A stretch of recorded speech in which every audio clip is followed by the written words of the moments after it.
ओम नमः शिवाय। जय भोलेनाथ। आप सभी का हमारे ज्ञान सवेरा यूट्यूब चैनल पर हार्दिक स्वागत है। आइए सुनते हैं सावन मास महात्म्य का 9वां अध्याय शुक्रवार की कथा। देवादिदेव ने सनंत कुमार से कहा, हे सनंत कुमार, अब मैं तुम्हें शुक्रवार की कथा सुनाऊंगा, जिसके केवल सुनने मात्र से ही प्राणी सब प्रकार की विपत्तियों से छूट जाता है। प्राचीन काल में पांडव वंश में उत्पन्न एक सुशील नामक राजा हुआ है। वह 64 कलाओं का जानकार धनुर्विद्या विशारद था। पुत्र सुख को छोड़कर राजा को सब आनंद प्राप्त था। उसने बहुत प्रयत्न किए मगर उसको पुत्र की प्राप्ति नहीं हुई। राजा सुशील की रानी का नाम सुकेशी था। वह सर्वगुणों से युक्त थी। जब उसके यहाँ बहुत प्रयत्न करने पर भी पुत्र नहीं हुआ तो वह हर समय उदास रहने लगी। वह रानी स्त्री स्वभाव के कारण हर महीने कपड़ों को अपने उदर पर बांधकर पेट की वृद्धि करती थी। इस प्रकार साहस के कारण सब प्रस्तुति के अनुसार सुकेशी किसी गर्भिणी को खोजती रही।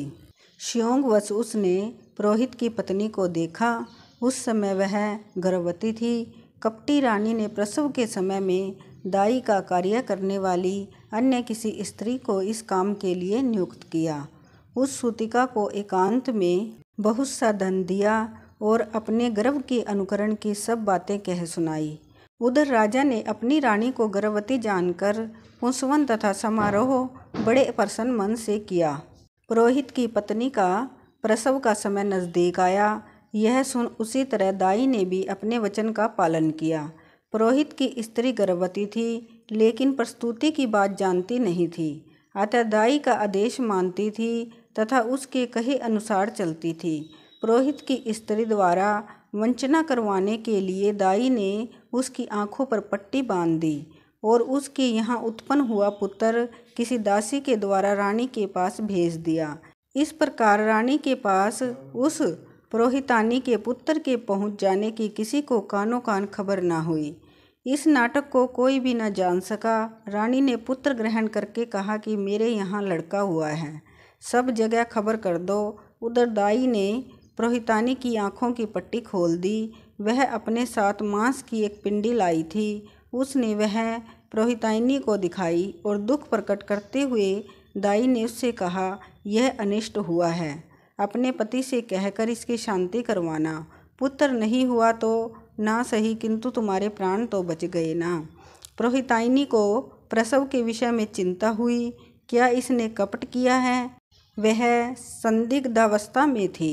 ईश्वर ने सनंत कुमार जी से कहा, राजा ने जब पुत्र उत्पन्न होने के बारे में सुना तो जातकर्म आदि करके ब्राह्मणों को गज, अश्व, रथ आदि दान में दिए। जो बंदी खाने में बंद थे सबको छोड़ दिया। सूती कांत में नामकरण आदि संस्कार किए। राजा ने राजकुमार का नाम प्रियव्रत रखा। श्रावण मास आने पर पुरोहित पत्नी ने शुक्रवार के दिन भक्ति द्वारा जीवंतिका का अर्चन किया। दीवार पर जीवंतिका की मूर्ति अंकित करके पुष्पमाला से अर्चन कर 5 दीपक जलाए।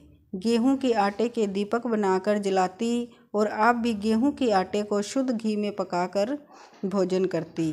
भोजन के पश्चात कहती, हे कृपानिधे, जहाँ पर भी मेरा पुत्र हो उसे रक्षित रखना।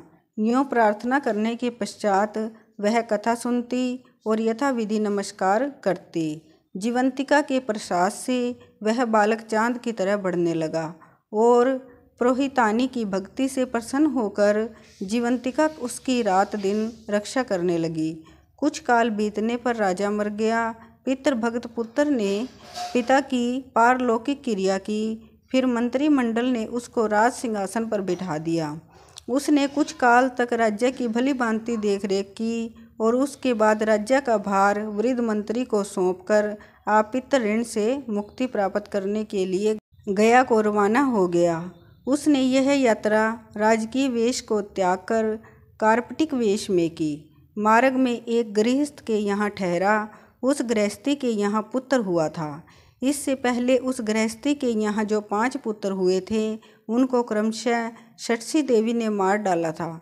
लेकिन इस लड़के के पैदा होने के 5 दिन बाद राजा उस गृहस्थ के मकान में सो रहा था कि रात को देवी उस बालक को मारने के लिए आई। इस पर षष्ठी देवी को जीवंतिका ने कहा, हे षष्ठी देवी, इस राजा को लांग कर मत जाना। इस प्रकार जीवंतिका के मना करने पर भी जब षष्ठी देवी नहीं मानी और आगे बढ़ी तो उसके किए से कुछ न हो सका और वह खाली हाथ वापस लौट गई।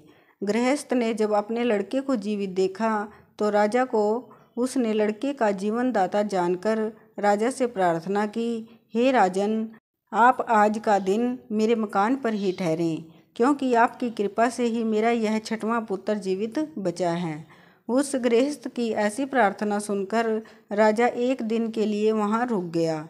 इसके बाद वह गया पहुंच गया और पिंडदान देने लगा। वहां विष्णु पद पर पिंड देते हुए उसे आश्चर्य हुआ। उसने देखा कि पिंड को ग्रहण करने के लिए 2 हाथ बाहर निकले हैं। यह कौतुक देखकर राजा चकित रह गया। ब्रह्मज्ञा से राजा ने विष्णु पद को ही पिंड दिया और एक विद्वान ब्राह्मण से पूछा कि यह सब मामला क्या है। उस ब्राह्मण ने कहा, हे राजन, यह दोनों हाथ तुम्हारे पिता के हैं। घर जाकर अपनी माता से पूछना कि ऐसा क्यों हुआ है। यह सब क्या है, यह तुम्हारी माता ही बताएगी। राजा उदास तथा दुखित होकर अपने मन में अनेक तरह के विचार करने लगा। लौटते समय राजा फिर उस गृहस्थी के यहाँ ठहरा जहाँ पर कि वह यात्रा को जाते समय ठहरा था। उस गृहस्थ के यहाँ अब दूसरा लड़का हुआ था, जिसको पैदा हुए आज 7वां दिन था। इस दूसरे लड़के को ग्रहण करने के लिए रात को षष्ठी देवी वहाँ आई। षष्ठी देवी को जीवंतिका ने दोबारा मना किया। षष्ठी देवी ने जीवंतिका से पूछा, हे जीवंतिके, आपको इस लड़कों के बचाने की क्या आवश्यकता है और इसकी माँ कौन सा व्रत करती है जिससे कि आप रात दिन इसकी रक्षा करती हैं। षष्ठी देवी की बात सुनकर जीवंतिका ने मुस्कुराकर कहा, राजा भी दोनों की बात सुनने के लिए जाग रहा था और नींद का बहाना करके आंखें मूंद कर पड़ा हुआ था। जीवंतिका ने कहा, हे षष्ठी देवी, इसकी माँ श्रावण के महीने में शुक्रवार के दिन पूजन तथा व्रत नियमानुसार करती हैं। वह नियम क्या है और कैसा है, मैं आपको सब बतलाती हूँ। इसकी माँ उस दिन हरे रंग का वस्त्र नहीं पहनती, हाथों में हरे रंग की चूड़ियाँ नहीं पहनती, चावल के धोवन के जल को कभी नहीं लांघती, हरे पल्लव के मंडप के नीचे नहीं आती, हरे रंग का साग नहीं खाती। यह सब कुछ वह मेरी प्रसन्नता के लिए करती है, इसलिए मैं उसकी और उसके इस लड़के राजा की सुरक्षा करती हूँ। यह बातचीत सुनकर राजा दूसरे दिन अपने नगर में आया। उसके स्वागत के लिए नगर का हर बच्चा, बूढ़ा और नौजवान आया। राजा राजभवन में पहुंचा। उसने अपनी माँ से पूछा, हे माता, आप जीवंतिका का व्रत करती हैं, उसकी क्या विधि है। माँ ने उत्तर दिया, जीवंतिका का व्रत मैं नहीं जानती। राजा ने गया यात्रा के फल प्राप्ति अर्थ ब्राह्मणों तथा सुहागिनों को भोजन कराने की अभिलाषा प्रकट कर उन सुहागिनी तथा ब्राह्मणियों के यहाँ हरे वस्त्र, हरी चूड़ियाँ परीक्षार्थ भिजवाए। दूत ने उनसे कहा कि आप राजभवन में भोजन के लिए पधारें। पुरोहित की पत्नी ने दूत से कहा, मैं हरे रंग की कोई चीज़ नहीं लेती। पुरोहित पत्नी की यह बात सुनकर दूत ने सारा हाल राजा से जाकर कहा।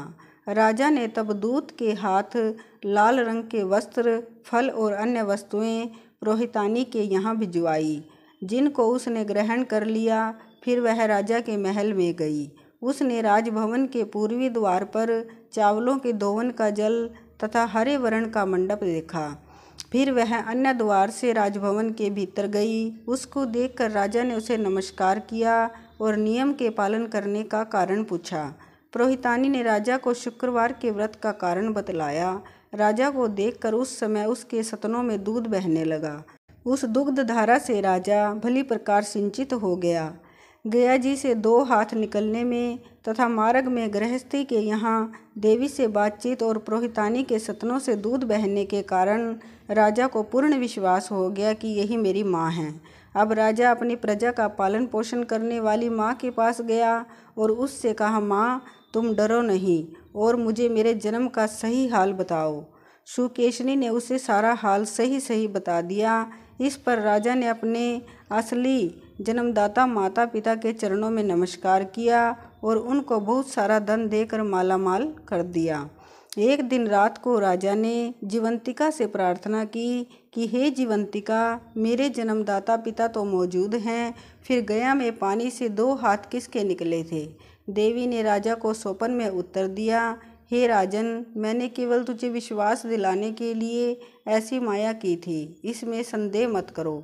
भगवान श्री सदाशिव ने श्री सनंत कुमार जी से कहा, हे सनंत कुमार, मैंने श्रावण के महीने में शुक्रवार का व्रत करने का महात्म्य तुमसे कहा है। इस व्रत के करने से मनुष्य की सभी इच्छाएं पूर्ण हो जाती हैं। बोलिए शिव शंकर भगवान की जय।